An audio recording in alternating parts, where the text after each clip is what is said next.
हाय दोस्तों, राधे राधे। आज मैं बना रही हूँ चने के सत्तू। तो ये हमारे 2 कटोरी चने थे, तो ये भर के हमने रखे थे 2 कटोरी। तो रात में हमने भिगो के रख दिया था इन्हें और 3-4 बार पानी से अच्छे से धो लिया है। और 2 कटोरी थे चने, तो हमने इसकी आधी कटोरी से भी कम हमने गेहूं रखे थे। इन्हें भी हमने रात में भिगोने के लिए रख दिया था। अब कॉटन के कपड़े पे डाल के इनका पानी सूखने तक इन्हें हम रखेंगे। या तो आप धूप में रख दें तो आध घंटे के लिए रखें, नहीं पंखे की हवा में रखें तो 1-2 घंटे के लिए आपने रख सकते हैं, जिससे इनका पानी बिल्कुल मर जाए। तो इन्हें हम कॉटन के कपड़े पे फैला के रख रहे हैं। तो देखिए, एक तरफ हमने अपने चना जो थे वो फैला दिए कॉटन कपड़े पे, और एक तरफ हमने गेहूं थे वो भी रख दिए और पंखा चला देंगे, जिससे कि इसका पानी सूख जाए। और गर्मी बहुत है तो पानी तो इनका सूख ही जाएगा।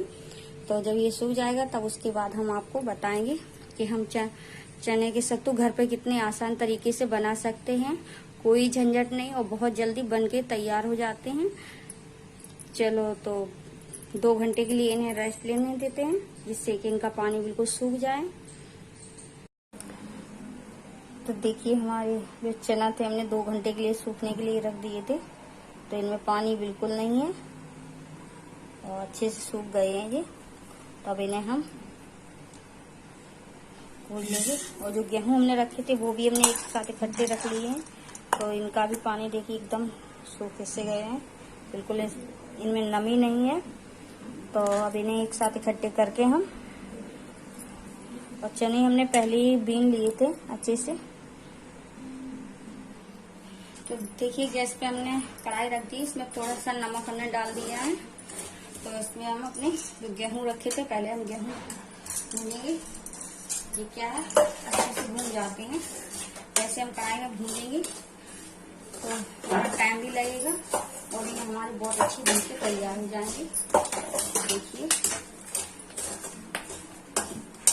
भूनने भी लगे, आवाज भी आने लगी है चटकने की।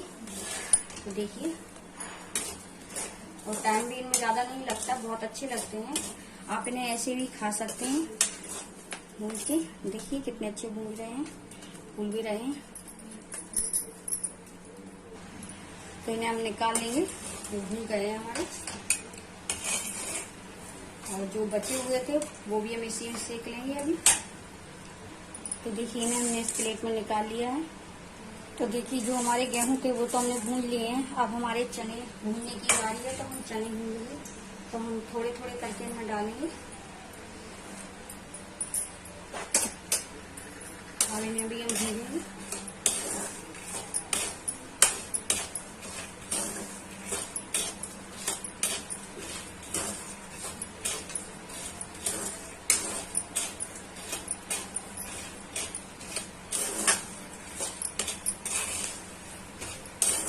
और आपको हम ये दिखाएंगे कितनी जल्दी ये नमक में भून के तैयार हो जाते हैं। अगर आप व्रत के लिए बनाना चाहते हैं सत्तू, तो आप कढ़ाई में ऐसे ही डाल के चने को भून लें मतलब। और अगर बिना व्रत के लिए बनाना चाहते हैं तो आप नमक में डाल के इन्हें अच्छे से भून सकते हैं।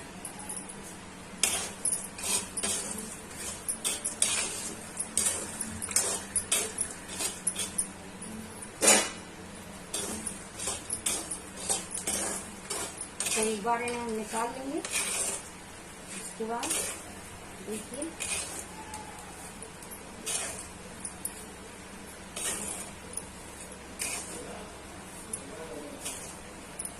तो इन्हें निकालने के बाद अभी ये भुने नहीं है, अभी दोबारा मैंने दोबारा से डालेंगे। और देखिए,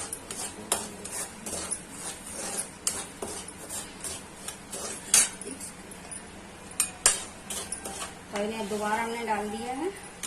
तो इन्हें हम भूनेंगे दोबारा।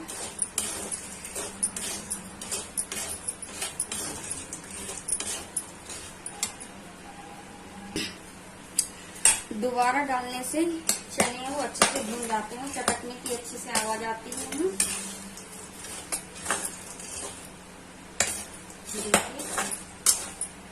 डाल लेंगे। अब हम निकालने के बाद जो सारे चने हमने रखे थे वो सारे भून लेंगे, उसके बाद हम आपको दिखाएंगे। तो देखिए, मैंने सारे चने भून लिए हैं। तो अब हमारे ये चने भून गए हैं और गेहूं भी हमने भूंज के रख लिए थे, तो इन्हें हम सिल पे हल्का हल्का, और सिल बटना जो होता है उस पे हम हल्का हल्का इन्हें दर लेंगे, जिससे इनकी छिक्कल ये ऊपर के हैं वो निकल जाएंगे इस तरीके से। तो अब ये भूंज गए हैं और थोड़े 10 मिनट के लिए इन्हें ठंडे होने के लिए रख देंगे हम, उसके बाद हम इन्हें कर लेंगे। तो चलो पहले इन्हें 10 मिनट के लिए ठंडा होने देते हैं। तो अब ये ठंडे हो गए हैं, तो इस पे हम रख के थोड़े थोड़े तल लेंगे, जिसके ऊपर का इनका छिक्कल है वो निकल जाएगा। कोई इन्हें दबैतिया जो होता है, चक्की छोटी सी होती है, उससे भी निकल जाएंगे, लेकिन हम अपने इसी से निकालेंगे। तो देखिए निकल रहे हैं, निकाल कर ये दबाएंगे, इसलिए आराम से निकल जाएंगे।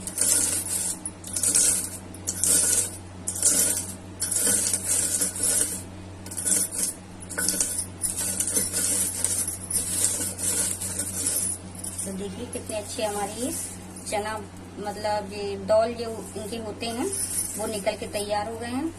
तो इन सारे दौल हम निकाल लेंगे इससे। उसके बाद इन्हें हम मिक्सी के जार में डाल के इनको हम पीसेंगे, जिनका हम सत्तू बनाएंगे। तो ये सब निकाल लेंगे हम। तो देखिए हमने सारे अपने निकाल लिए हैं। तो अब इन्हें हम दूसरी थाली से, मतलब इनकी जो ऊपर की जो छिक्कल थे उन्हें हम निकाल के हटा देंगे, फटक लेंगे इन्हें हम थाली से ही। इस तरीके से हमें फटकना है, तो इनके जो ऊपर का छिक्कल है वो निकल जाएगा। देखिए निकल गया। तो हमें चक्की की जरूरत है और ना कुछ, बस हमें अपनी सिलबट्टे से ही हमें इनके ऊपर के जो छिक्कल है वो निकालने हैं।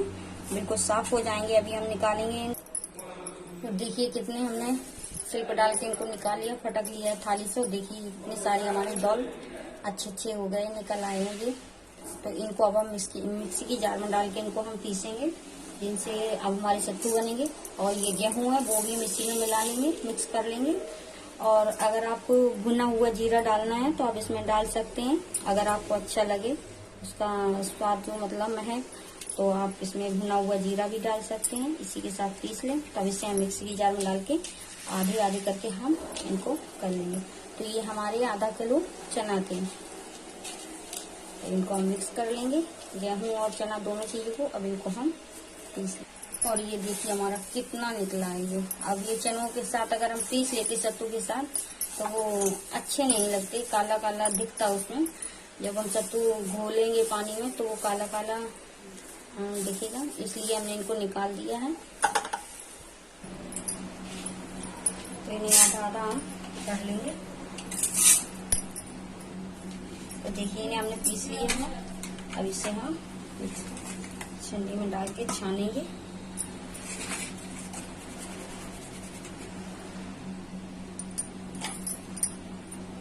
तो ये हमारा मोटा मोटा जो निकला है, इसे हम दोबारा से पीस। तो ये देखिए इसी में हमने जो और रखे थे हमारे बचे थे, उनको भी हमने इसी में डाल के पीस लेंगे। देखिए इन्हें भी हमने पीस लिया है, इसे भी हम छानेंगे, थोड़ा थोड़ा करके छानेंगे इनको हम। तो देखिए सारे हमारे हमने जो सत्तू थे उन्हें छान लिया। जो थोड़ा सा बचा है वो हम हटा देंगे। और देखो कितने सारे हमारे सत्तू बनके तैयार हो गए हैं, और बहुत जल्दी बनके तैयार हो जाते हैं। अगर आपको रात भर नहीं भिगोना है तो आप 3-4 घंटे के लिए ही चना भिगोएं, और बिल्कुल महीन पिसके तैयार हो जाएगा। बहुत अच्छे बनेंगे आपके सत्तू। तो देखिए सत्तू हमारे बनके तैयार हो गए हैं, और कितना बारीक है हमारा ये सत्तू का जो आटा होता है वो हमने तैयार किया है। तो आप गर्मियों में इन्हें खा सकते हैं, गर्मियों में बहुत अच्छा लगते हैं सत्तू हमें। देखिए कितने अच्छे बनके तैयार हो गए हैं, और बनके बहुत जल्दी तैयार हो जाते हैं।